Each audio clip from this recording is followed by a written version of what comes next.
Hello बच्चों, हम class 10th science में प्रतिरोधों का समांतर क्रम संयोजन पढ़ रहे हैं।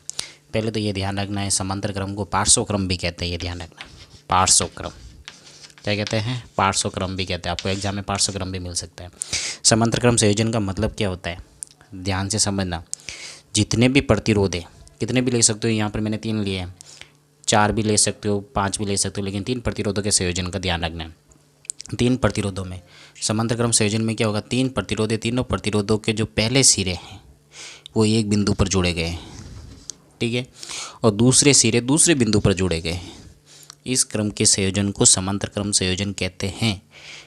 तथा प्रत्येक प्रतिरोध के सिरों पर विभवांतर क्या रहता है, समान, जबकि धाराएं क्या होती है, अलग अलग। ये ध्यान रखना, धाराएं क्या होती है, अलग अलग।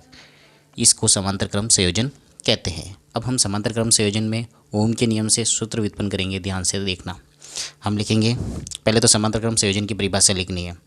परिभाषा लिखने के बाद में क्या लिखना है, पहले प्रतिरोध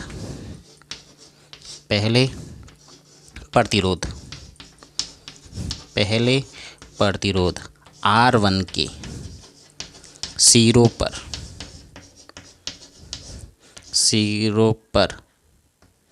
सिरों में से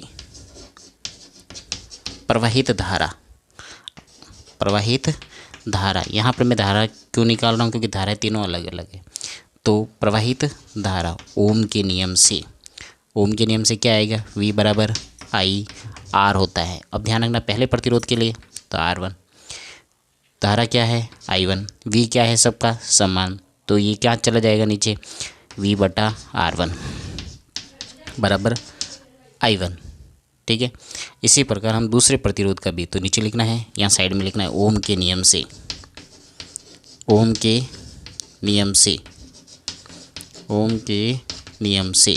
साइड में लिख देना है, ठीक है। समीकरण नंबर 1 दे देना है इसको। फिर नीचे लिखना है इसी प्रकार, क्या लिखना है, इसी प्रकार। देखो मैं आगे लिख रहा हूँ, जगह नहीं है थोड़ी सी इसलिए, ठीक है। इसी प्रकार सब पर ओम का नियम लगाओगे, दूसरे प्रतिरोध का तो I2 बराबर V बटा R2, इसको समीकरण नंबर 2 दे दो। I3 बराबर V बटा R3, इसको 3 दे दो। अब तीनों प्रतिरोधों का कुल प्रतिरोध, ध्यान से समझना, तीनों प्रतिरोधों का कुल प्रतिरोध को याद रखना है। साइंस में बोलेंगे हम तुल्य प्रतिरोध, क्या बोलेंगे, तुल्य प्रतिरोध। मान लिया RP, क्या मान लिया, RP, तथा कुल धारा मान ली I से ही तो 3 भागों में बटी, यहाँ पर I1, I2 और I3, ठीक है, ये मान लिया। अब हम सूत्र लगाएंगे, ध्यान से देखना इसको।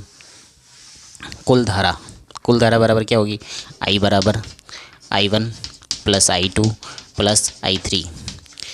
I1 और I2 I3 किससे निकल रही है, I से। अब ओम का नियम लगा देते हैं यहाँ पर भी, तो V बटा RP बराबर V बटा R1, V बटा R2, V बटा R3।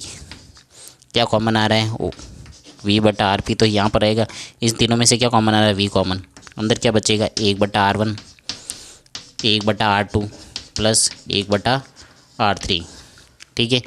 ये हो गया, V से V कट जाएगा, फाइनल आंसर क्या है, 1 बटा RP बराबर 1 बटा R1 प्लस 1 बटा R2 प्लस 1 बटा R3। ये प्रतिरोधों का समांतर क्रम संयोजन है, ठीक है। ये फॉर्मूला आपको याद रखना है। थैंक यू, धन्यवाद।